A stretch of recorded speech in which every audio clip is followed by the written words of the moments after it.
Hello everyone, my name is Amber, welcome back to my channel. Today I'm going to be telling you about my Friday reads. So this Friday reads thing, if you don't know, it used to be really popular on Booktube and I used to really enjoy doing it. It was basically a meme kind of thing that everyone posted every single Friday talking about their reading plans for the weekend, and this was before reading vlogs were really a thing. It encouraged some back and forth and some conversation over the books that everyone was reading for the weekend, and it helped people find buddy reads. It was just a lot of fun, so I've decided to start doing it on my channel, not every single Friday, but on the Fridays where I don't have anything else planned, I might chuck up a Friday reads video. So I'm currently in the middle of 3 books. I'm also planning on reading 2 more, so I don't know how far through I'm going to get tomorrow when this video goes up because I'm recording it a day early, but I'm hoping to make some good progress and then hopefully get started on the other 2 books I'm going to start. So the first one I'm reading is the Sun Down Motel. This one is a new release. It's a mystery thriller that came out in March. It's about a woman whose name I can't remember because I can never remember names, who is going to the Sun Down Motel to investigate the disappearance of her auntie. Her auntie disappeared back in the 80s. The main character wants to know what was going on, so it's partly told from her point of view, but it's also told from the point of view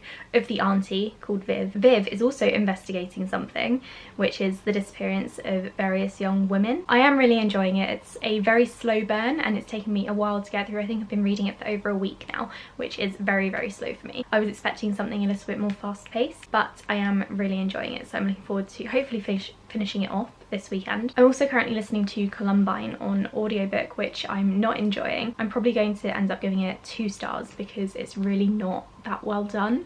I think it's partly the narrator because he sounds like he's bored and is reading news articles and it's dull. I think listening to it on audio was also a mistake because I'm listening to it in the car before and after work. It's obviously a very depressing subject matter and it doesn't make me feel good at all, so I'm not really enjoying that one. I don't really want to talk about it much. And then the other book that I'm currently in the middle of is The City of Brass by S.A. Chakraborty. This is one of my favourite books. This is one of my favourite books of all time and I cannot recommend it enough. I'm reading this book and then The Kingdom of Copper and then The Empire of Gold, which is the 3rd book. Is coming out in the summer, but I have an advanced reader's copy and I'm so excited.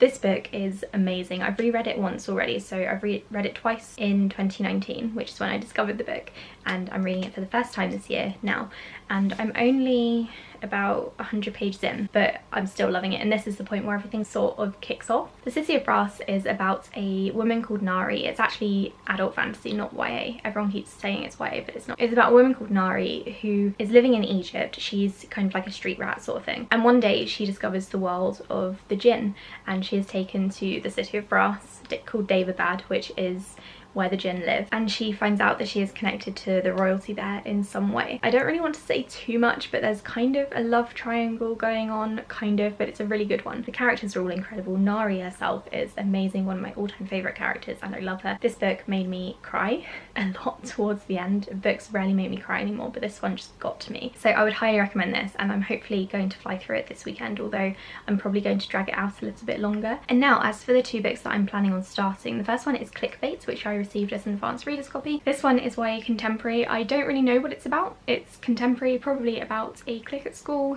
who are maybe the mean girls at school. I don't know, don't quote me on that. Go and check out the Goodreads link that I leave below if you want to know more about it, but basically I want something light and fluffy because Sun Down Motel is kind of dark, Columbine is very dark and depressing, and then the City of Brass is obviously quite chunky, so I really want something that I can just fly through and not really think about, so I'm going to be reading Clique Bait. I'm also planning on reading The Sky Is Mine because I need another physical book to read other than The City of Brass.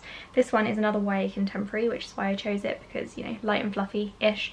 This one is about a main character called Izzy who feels invisible. Her mum and best friend seem to be moving on without her and she gets quite insecure. It says, threats to her safety grow and Izzy wants to scream, but first she must find her voice. If the sky is the limit, then the sky is hers. So I don't really know what it's about. I think she feels sort of left out and neglected a bit. One of the quotes on the back does say that it's addressing rape culture and toxicity, so maybe trigger warnings for that. I'm not sure. I haven't really heard much about this one. Those are the books that I'm planning on reading this weekend. I don't really have many plans this weekend really, which is nice because I really just want to chill out, especially because work has been so busy with this whole coronavirus thing. I just want to sit back and read. I definitely need to record a bunch of videos though, so stay tuned for those. Let me know what you're reading this weekend in the comments below and I'll be back soon with another video. Thank you for watching. Bye.